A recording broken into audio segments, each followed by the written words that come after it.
Okay, section 3.4, this one is called properties of logs. And I gotta tell you, it's more of a skill acquisition section rather than practical application. I'll also tell you that being able to deal with these in different situations is gonna make you a lot more successful in calculus. They're not difficult. What I want to do is remind you, remember logarithms are inverses of exponents? And so, let me show you something here first. Remember yesterday, if we have this, we had y equals log base b of x. Remember how to write that as an exponent?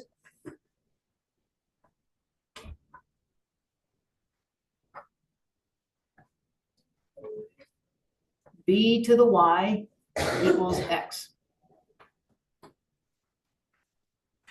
Is that right? Yes. Okay. So, let's see. Hang on just a minute, I gotta think.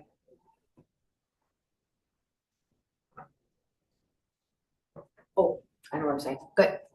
Trying to figure out how I was going to convince you. Do you see that in this expression right here, y sits in the exponent spot? Y is the exponent. B is the base, and together we call them a power, but usually we just refer to as exponents. But y is an exponent here. Look over here.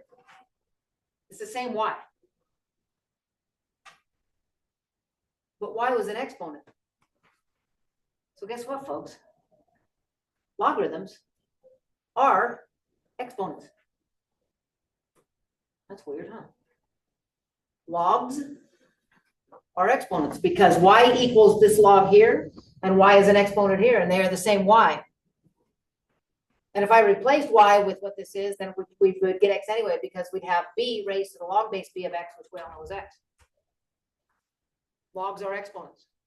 That's a revelation to most people. Logs are exponents, so they have to behave like exponents because they are exponents, right? Okay. So then the next question might be, well, how do exponents behave? And I'll remind you. Exponents behave like this. Anybody recall what happens if you have, and it's not the same x up there, these are different. If I have x to the m times x to the n, do you remember what you do with the m and n? You add them. X to the m plus n. So that if this were raised to the fourth and this were raised to the third, what you really have here is 7 x's, which is 4 plus 3. All multiplied together.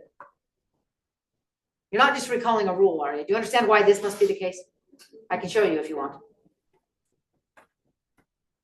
Anybody need convincing? And what is x to the m divided by x to the n? X to the n. M minus n, even if it gives you a negative number. It's the top minus the bottom, right? Now, what do you get when you have x to the m raised to the n? Yeah, you get x to the mn, right?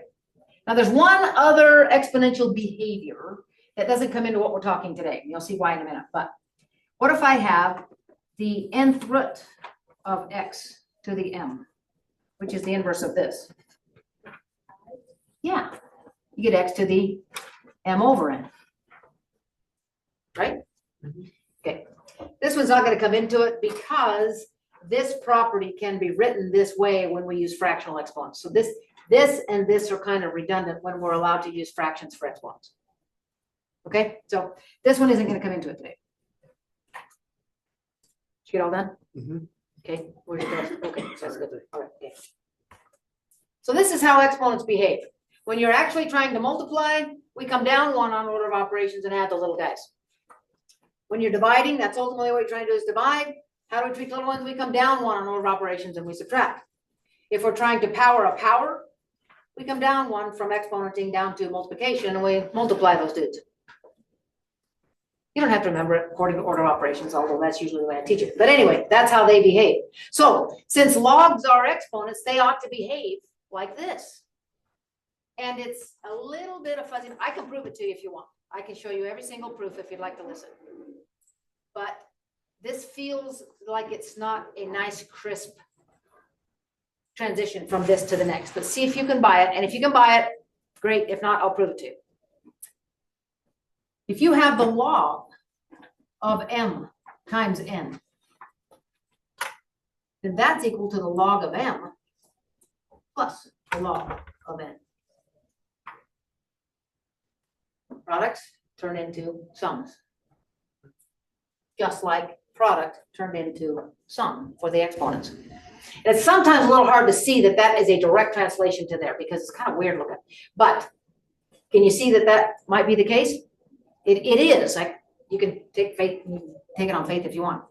If you have the log of m over n, one log of a quotient, you have the difference of two logs. Just like you would, because logs are exponents. You subtract. And here's the weird one. This one's the hard one to try to convince you of, although I think I can. The log of m raised to the n, yeah, is equal to n log of m. See how these two exponents got multiplied? Well, don't forget that a log is an exponent. So it's this exponent times this exponent.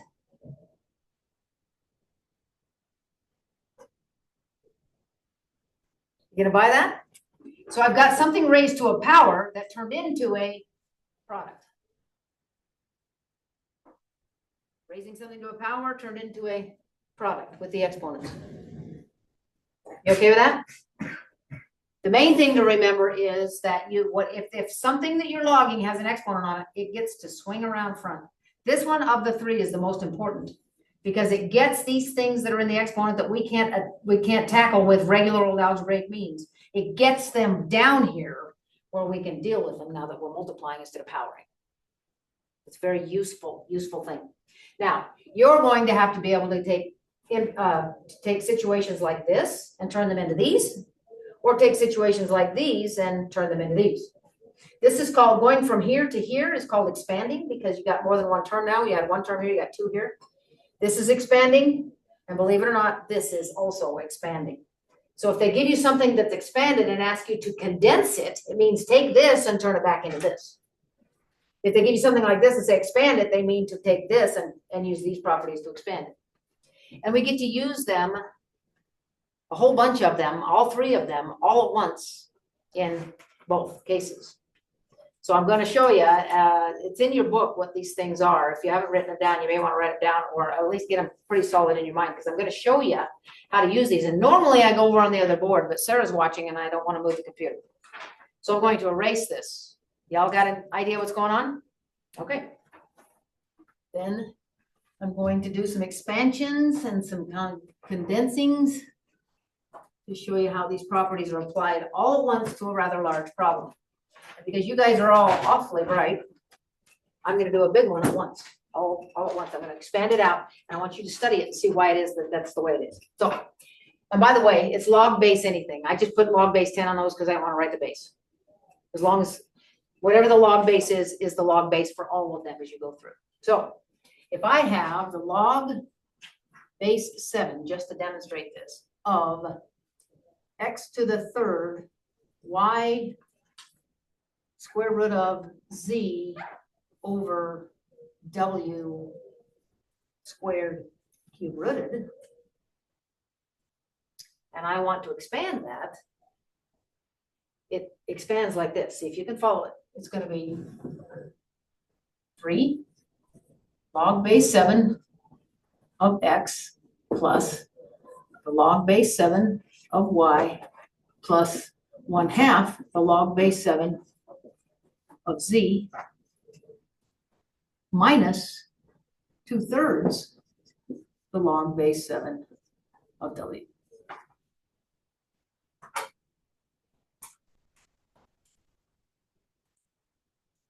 Make any sense to you? Okay, here's what happened for those of you who are still trying to follow it. These were products up here. And by the way, I'm going to add one more thing to this to show you what happens. I want to show you something here. If I have the cube root of w squared here, and then I had I don't know, a to the fourth here on the bottom also. This would also be minus 4 log base 7 of a. This would also be a negative because, and you're thinking, no, when you do a product, you're supposed to add. So what I'm saying is if I did that, all those guys on the bottom would be subtract whatever I get here. These would be multiplied together, and so we add on the bottom. But since they're all in the denominator, that negative belongs to all of them. And so the moral of this story is, if it's in the denominator, that term is negative because we distribute. Does that make sense? Okay, so what happened here was, those were all products in the top that all turned into sums. And the powers that were on them came down around front using the third property. There was no power on y, so there's nothing in front there. And the square root has a power of 1/2. And down here, this has a power of 2/3. So that goes out front, and it's negative because it's downstairs of w. And then the 4 comes out front. It's negative because it's downstairs of a. Everything that's on the back end here should be without a power. Powers come down around front. I want to do one more expansion for you and then give you one to try, because I want to show you one other thing that may show up for you. If I have the log, I'm just going to do log base 10 of, let's say 8, say 16 x to the, I don't know, 4th, 5th root of z squared over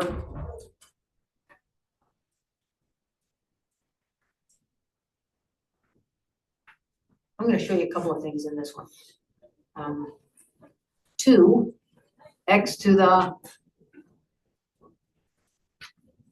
2nd 4th root of w to the 3rd. Okay, if I expand this just like it is, see if you can follow what I'm doing, because this first one's going to be 4 log 2 plus 4 log x plus 2/5 log z minus log 2 minus 2 log x minus 3/4 log w. Did you follow all that? Okay, now you might notice in this one that there's some like terms that we can. First of all, did you understand where I get the 4 log 2 from? 16, 16 is actually 2 to the 4th. So if you have a power of something, you want to write it as the power, so you can bring the power down front. We want to make this as simple as possible. Okay. So I want you to notice that now that we've got it all expanded, and if you understand this one right here, there are some things we can combine. 4 logs of 2 minus log 2 is 3 logs of 2.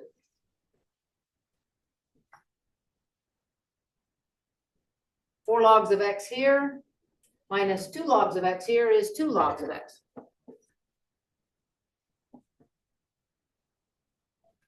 Got a z and a w there. They're not going to combine.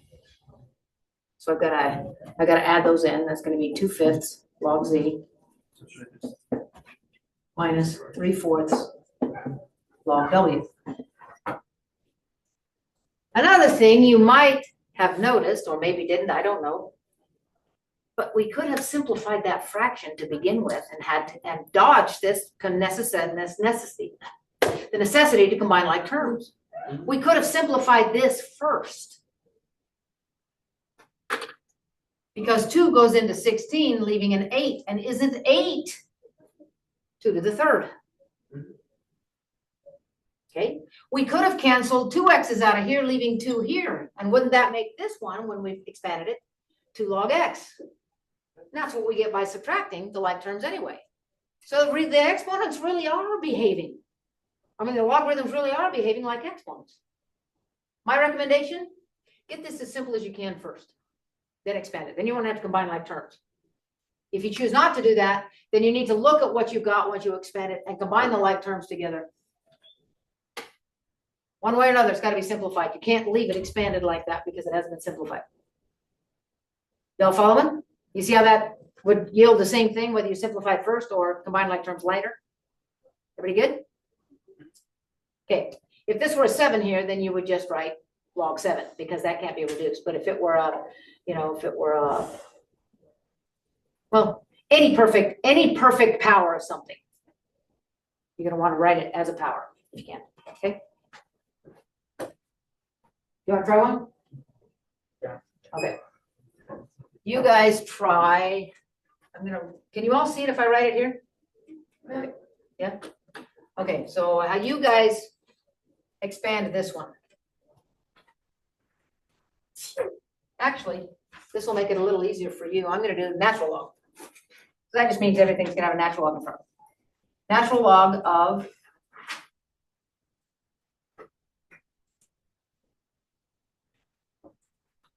uh, 10 a to the third b. Ooh, this will be fun. How about we do this? B to the negative 2 square root of q over 1000 x to the fourth b to the third fifth root of w to the seventh. That'll be fun.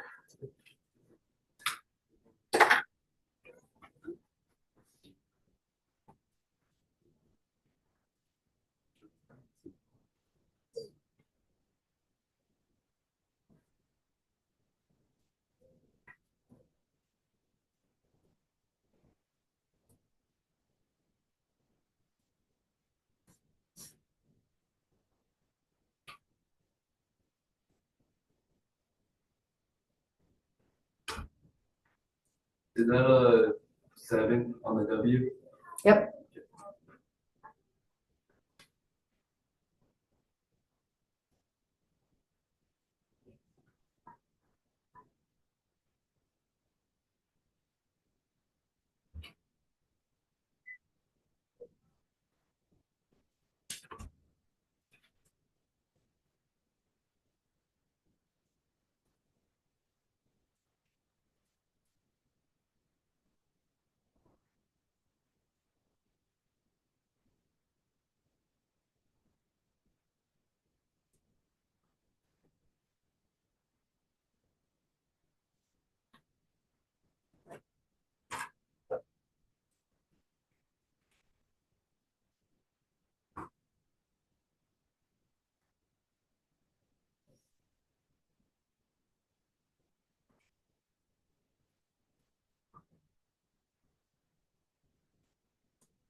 I'm going to start expanding this. Don't look up here unless you need to. Keep working on yours.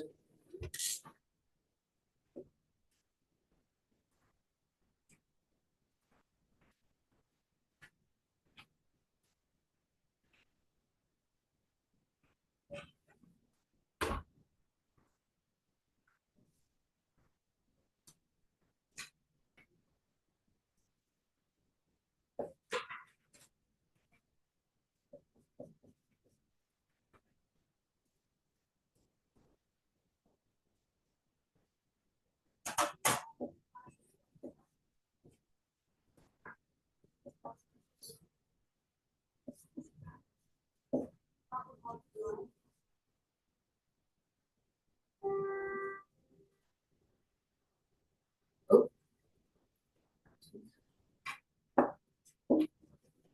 All right.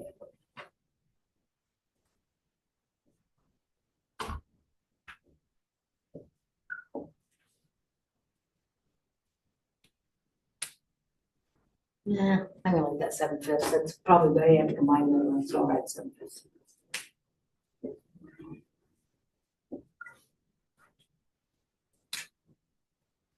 Did I get that right? Did you get it the same as mine?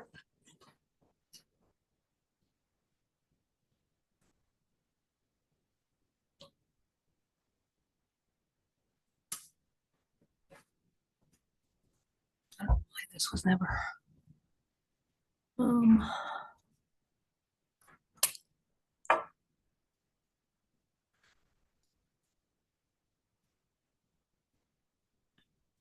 Oh, here we go. Participants 3. No.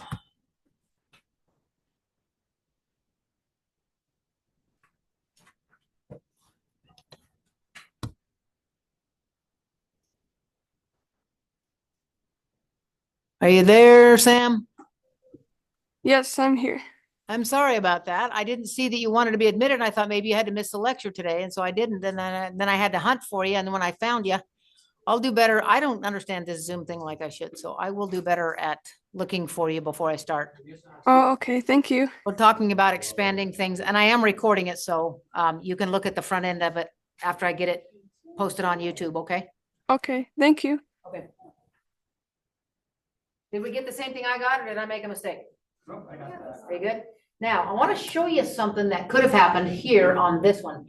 If I had made this, think about this for just a minute. If I had made this instead of log base 10 on this one, if I had made it log base 2, then these would all be 2s. Well, down here in the final product. And this would have just been 3. The term would have just turned into 3 because the log base 2 of 2 is 1. So what I'm saying is if you get a log base that ends up being a reduced exponent, like for example, if this one had been log 10, log base 10 instead of natural log, then right there, I would have had -2 because the log base 10 of 10 is 1. So you got to watch for those kinds of things happening too. You know what I'm saying? I'm going to change this back to natural log so that we don't have to change all of it. But I'm just saying, watch out for that because sometimes you can evaluate the log like we can right here. And then this term just becomes a 3. And you have to, if you don't evaluate that, it'll cost you. You got to look for that. Y'all clear? Yeah. So watch for your log bases to see if you can evaluate anything as you go along. Okay, now I'm going to erase that and we are going to take an expanded one and condense it back down. Okay.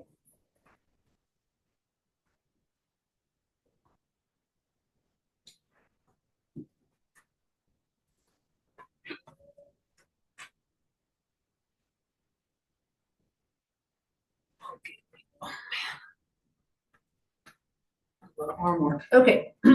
So if I have an expanded one like this, 3 log x minus 2 log y plus 1/2 log a minus 3/4 log b plus log q. And we want to condense that. It's going to be equal to 1 single logarithm of, now I'm going to go collect all of my positives, x cubed root a q. Probably should put the root on the back. It doesn't matter. Just so we don't have to wonder if the q's in there too. Now I'll go gather my negatives. This one's going to be y squared and the 4th root of b cubed.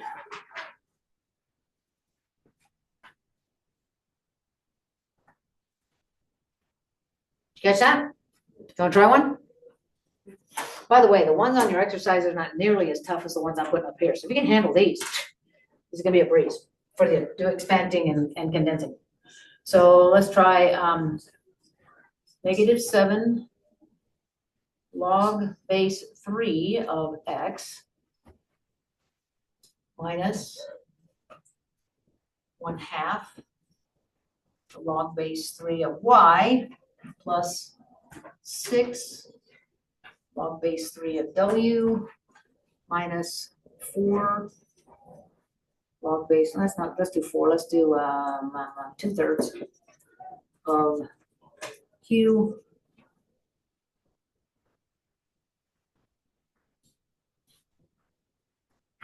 plus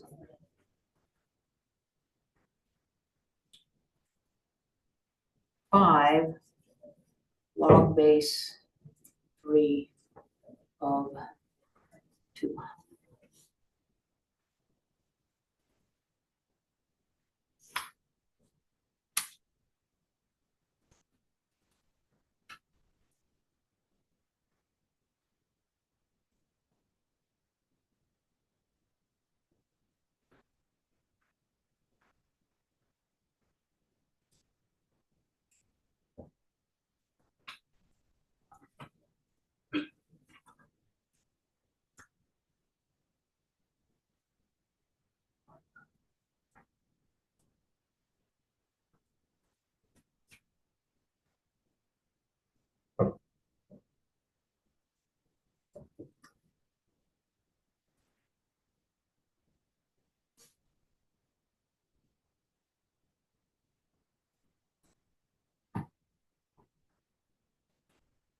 Anybody ready yet to tell me what they got? Or are you still working?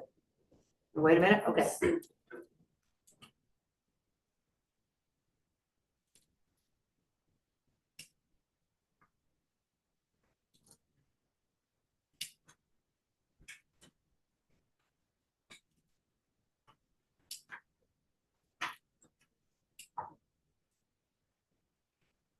Now we ready or not?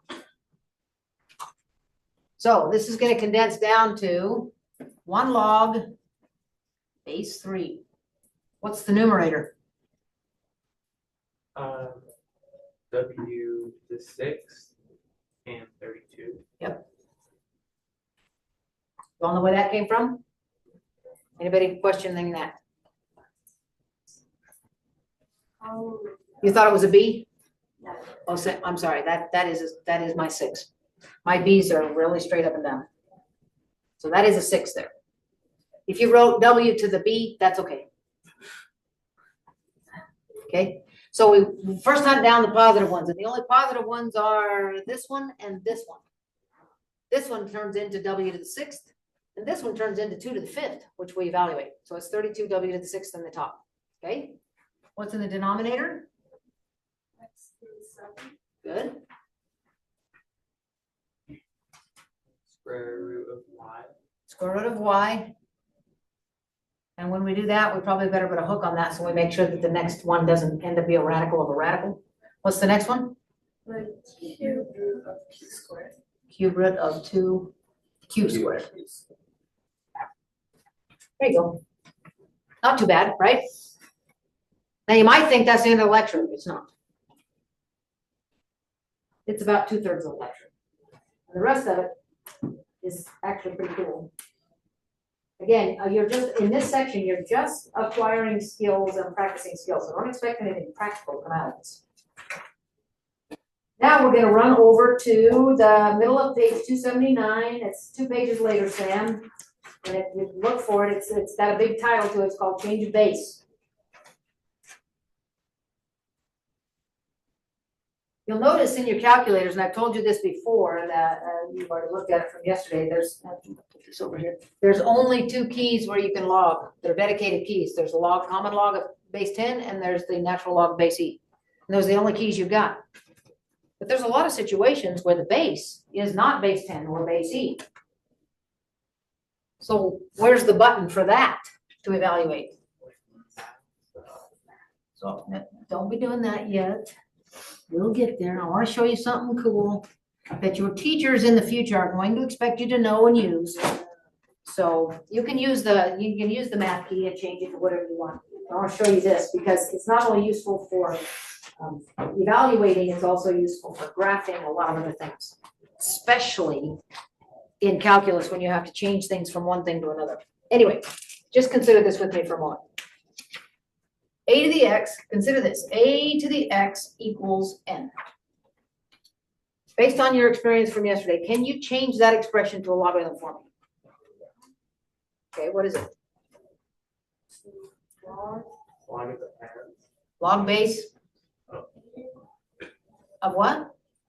A of X n equals x. equals x. That's what you were supposed to learn and practice yesterday, okay? Now, I want you to consider this. A to the x equals n. There's something else I can do to this if I want. I can log both sides of this equation. You can use common log or natural log, doesn't matter. I'll use common log. People like that better when they first learn this stuff. Then they like natural log better later. But anyway, we use a common log on this. What I could do is log both sides, which is perfectly reasonable algebraic thing to do, and then write this.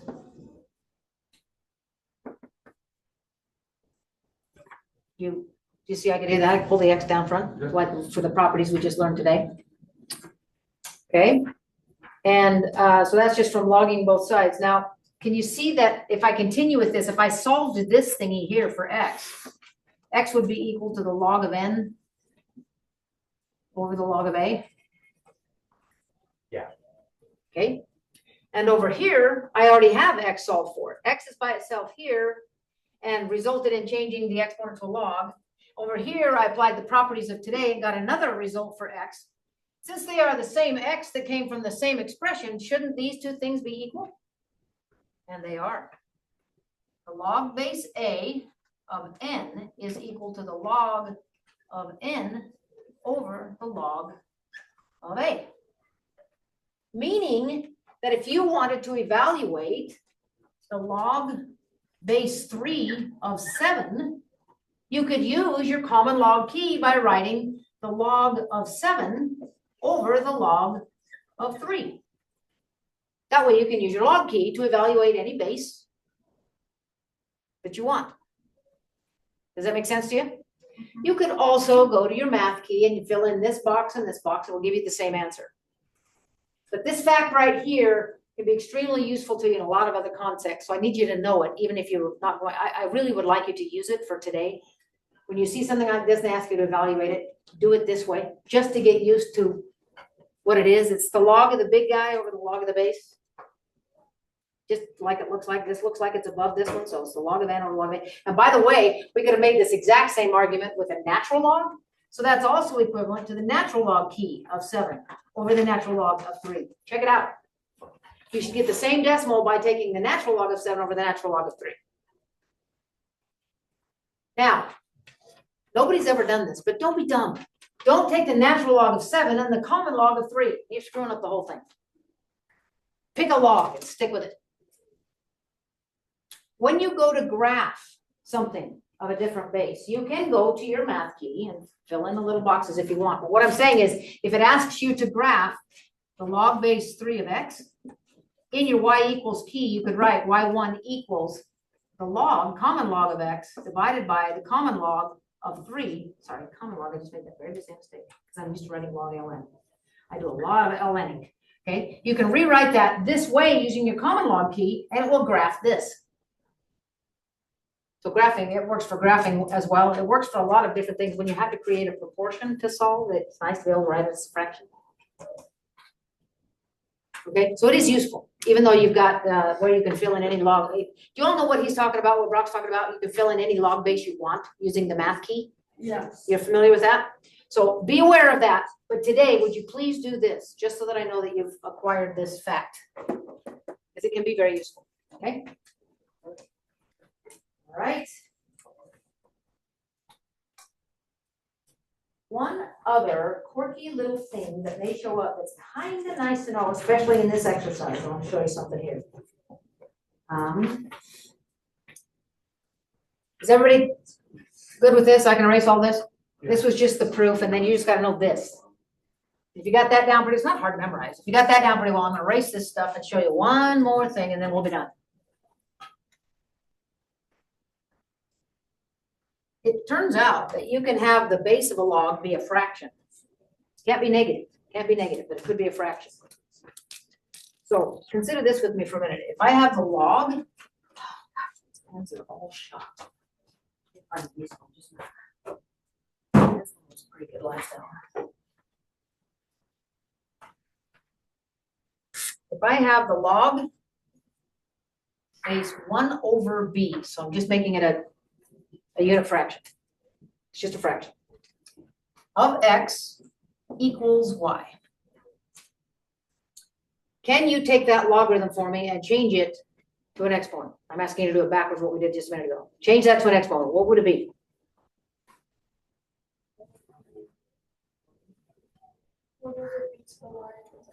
Thank you. 1 over b to the y equals x. That's what I mean when I say change the log to an exponent. Change its form by taking this base to this other side equals what we're logging. That's how you isolate that x. That's what I mean by change it to an exponent. That's going to be something I'm going to be saying over and over and over again as we go through the chapter. Okay, so we changed it to an exponent. Do you understand that this thing in here could be written, if I wanted to, b to the negative 1?